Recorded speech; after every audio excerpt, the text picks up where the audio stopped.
G'day friends and fans, welcome to Dave Talks Off Ukraine War Update for the 14th of March 2026. I'm your host, the author, David Prevalence, and as the war continues, both sides exchange insults, both sides exchange weapons fire, but beyond the battlefield, with Ukraine attacking an oil facility down here near military base, but yeah, as well as Sevastopol, but of course there were drones elsewhere as well, but none of them were shot down, and now the Russians have hit Kharkiv. Interesting, a new target out here. Oh no, this was just a report of sightings. Yeah, they hit Kiev. And I bet you that's just a report of sightings, yeah. So, really, just Kharkiv and Kiev. Though there were drones all across the front, of course. There's shelling and cross-border shelling. But mostly the action is confined to a front, to the same places on the front, where nothing much has moved. There's been almost no shift in the last 7 days on the front. Little areas have changed, and there's been some more troops, moving up to position between these towns here, and a little bit of territory gained here and there. Otherwise, nothing much. Now, Ukraine, of course, has claimed to have liberated all this territory, which Russia is yet to occupy. So, propaganda continues. But they have lost some territory here. Not much in the last 7 days. And that's about it.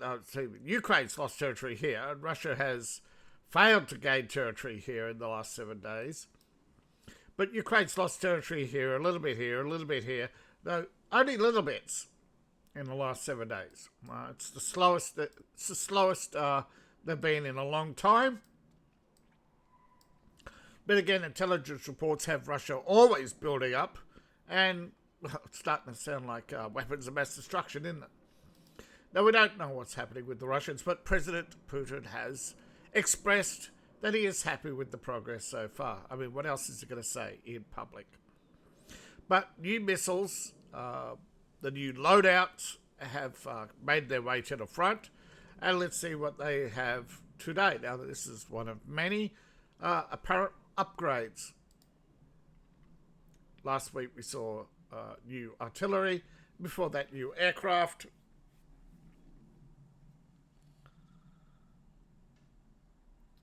So that's a prism optics covered in protective glass.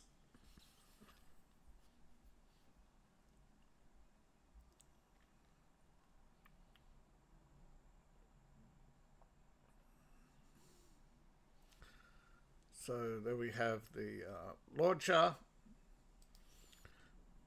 Yeah, this is... There we go.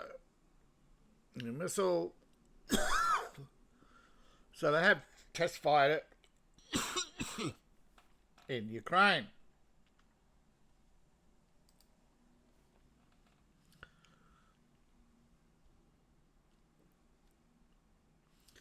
Now,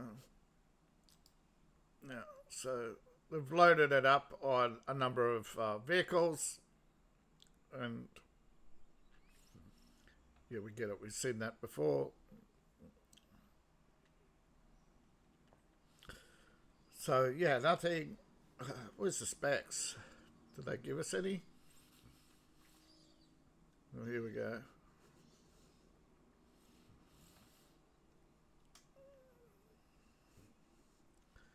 Nothing really.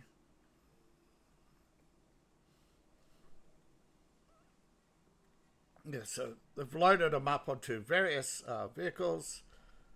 Here we go. Is there any specs here?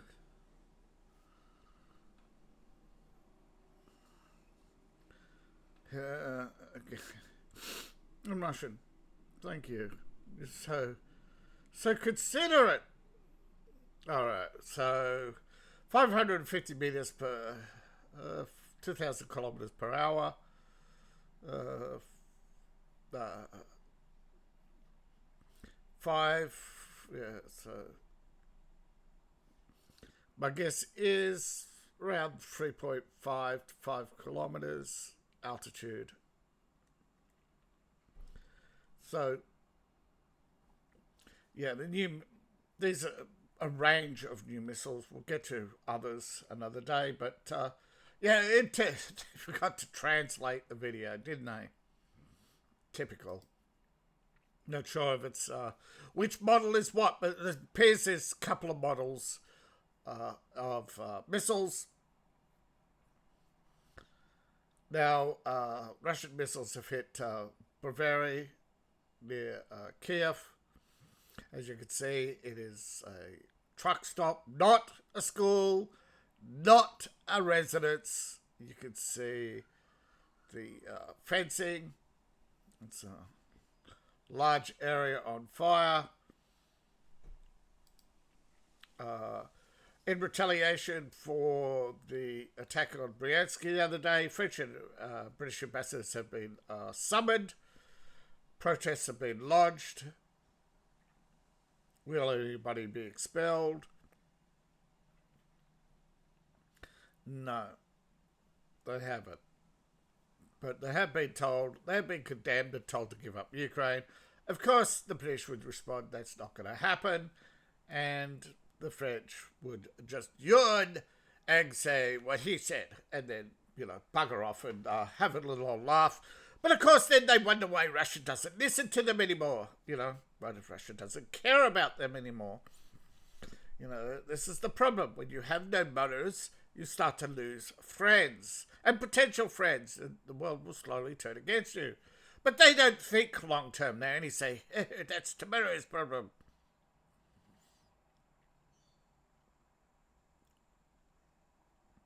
Oh. So Russia doesn't seem to have a PC problem. They're printing Raytheon chips too. Man.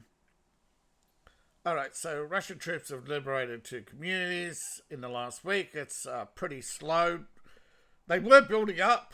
Now the casualties are high.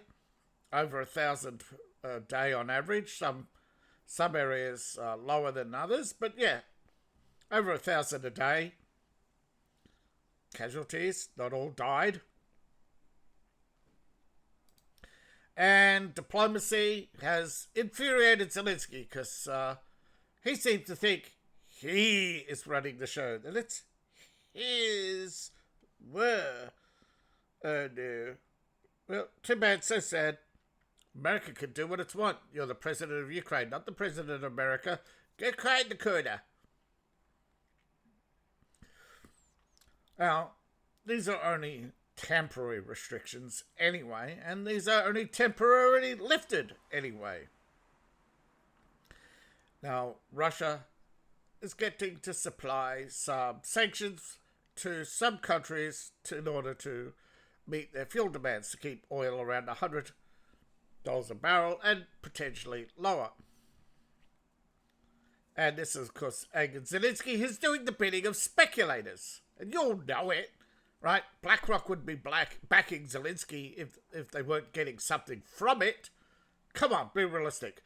Where does 1/3 of BlackRock's money come from? And who's losing money right now?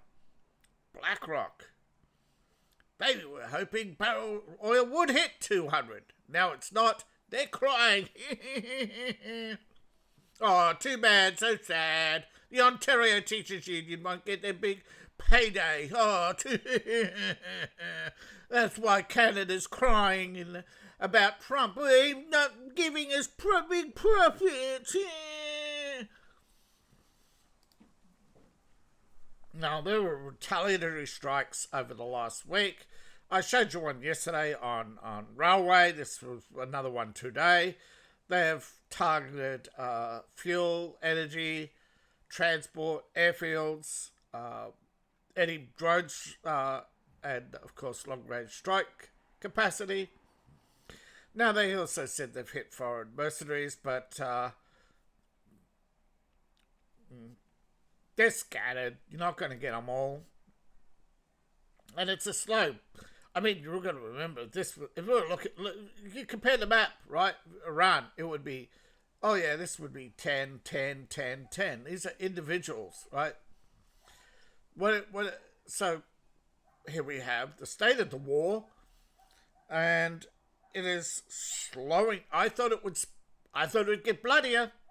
I really did. I hate to say it, but it looks like they're settling in, and that's a dangerous position to be in. You either go for total victory, or you start saying, right, make an announcement. If you keep people guessing, which Putin seemed to think is to his advantage, no, it's not. People won't trust you. They want answers. They don't want, we'll see next week. They don't want that. They want answers today, or to say, right, if things go wrong, what are you going to do? Do you have plans?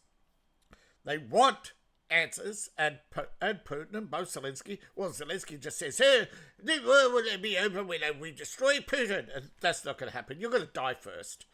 And Putin, well, he's obviously getting to the point where he's going to measure how much support he has left. Well, public support does not count. Public support to win what? An election? So there is the state of the war. The war is not going well for Ukraine, but Russia hasn't met all its goals, so Ukraine is running around like a chook with its head half cut off, thinking that's victory. Thank you all for watching. Please like, share and subscribe. Please support the channel. You support me on Ko-Fi, Patreon, buy my books, buy my merch. I appreciate each and every one of you. See you on the next video. Bye for now.